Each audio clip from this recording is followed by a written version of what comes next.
गरम पाणी सेहत लाइ कीअं फ़ाइदेमंद थी सघे थो?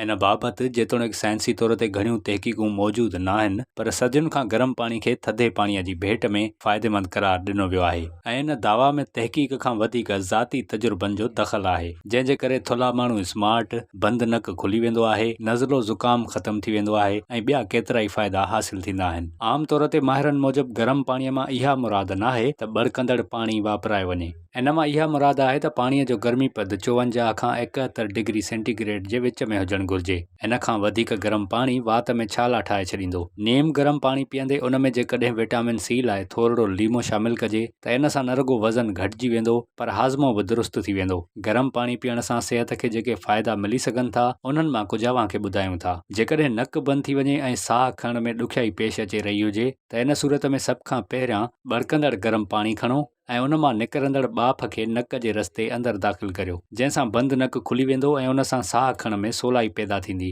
जदीद तहक़ीक़ मूजिबि गरम चांहि या गरम पाणी न रुगो नज़ले में आराम ॾींदो आहे, पर खंघि, गले जी सोज खे बि ख़तमु कंदो आहे। गरम पाणी पीअण सां हाज़मे जो अवल रवां थी वेंदो आहे। जीअं जीअं इहो पाणी मादे ऐं आंड्रनि ताईं वेंदो आहे त इन सां गॾोगॾु फाज़िल ऐं ज़हरीला मादा बि ख़ारिज थींदा आहिनि, जंहिंसां हाज़मो बहितर थी वेंदो आहे। गरम पाणी में इहा ख़ासियत मौजूदु हूंदी आहे त उहो पंहिंजे अंदरि शयुनि खे जल्द नरम करे छॾींदो आहे। इन जे करे गरम पाणी पीअण जी सूरत में ग़िज़ा नरम थी वेंदी आहे, जंहिंजे करे हाज़मे जी नाली में इन जो हिकु हिसो ॿिए हिसे ताईं मुंतक़िलीअ जो अमल तेज़ थी वेंदो आहे। इन सां हाज़मे जो अमल बहितर थींदो आहे।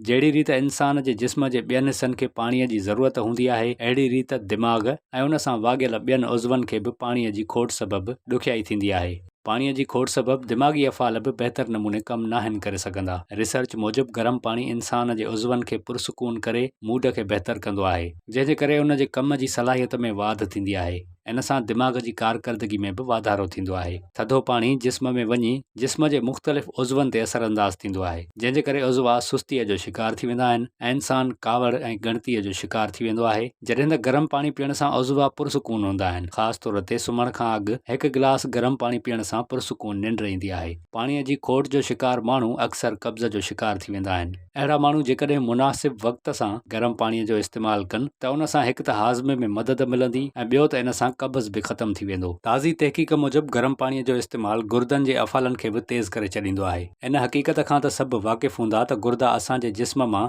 ज़हरीलनि मादनि खे ख़ारिज करण जो हिकु वॾो ज़रियो आहिनि ऐं इन जे अफ़ालनि में बहितरी असुल में जिस्म मां यूरिया ऐं ॿियनि ज़हरीलनि मादनि खे ख़ारिज करण जो वॾो ज़रियो आहे। पर इन जे असरनि सां असांजे जोड़नि में मौजूदु सणब नरम ऐं फ़ाल रहंदो आहे, जंहिंसां जोड़नि जी अंदरूनी सोज मां छुटकारो मिलंदो आहे ऐं जोड़ नरम रहंदा आहिनि। इन जे करे जोड़नि विच में सूर बि ख़तमु थी वेंदो आहे। गरम पाणी जेतोणीकि शुरू में थधे पाणीअ जे मुक़ाबले में बेज़ाइको महसूसु थींदो ऐं अक्सर माण्हू इहा शिकायत बि कंदा आहिनि त इहो उञ नथो उझाए, पर इन जे इस्तेमाल जे फ़ाइदनि खे ॾिसंदे हिकु भेरो जॾहिं इन जी आदत थी वञे त पोइ इंसान इन खे सवलाईअ सां पीअणु शुरू कंदो आहे।